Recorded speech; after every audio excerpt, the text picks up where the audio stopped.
tuanin kan sol to van lal run tua ma chua kan lenga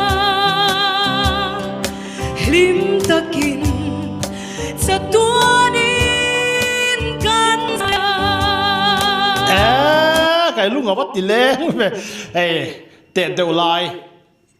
lên chạy uổng lại biết cái nào tiếng là giải gan sắc phong mà mình rồi sắc về là thun na etia aru cái rồi inko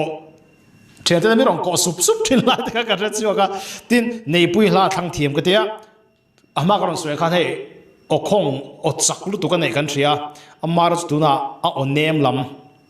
rong so về thằng mà rồi ở nem lắm mà hiện ngồi ngồi feel tụi ông lại này ngồi hiện chắc chắn ông này thì mà signature thế cả mà nick thế cả ron nút chia kiểu đó này bốc xia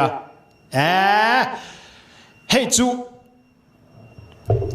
real ruti hàng ngay lo tiếng lệ tour gì ngao cái ring ô cái khir bang lo sa tuan ram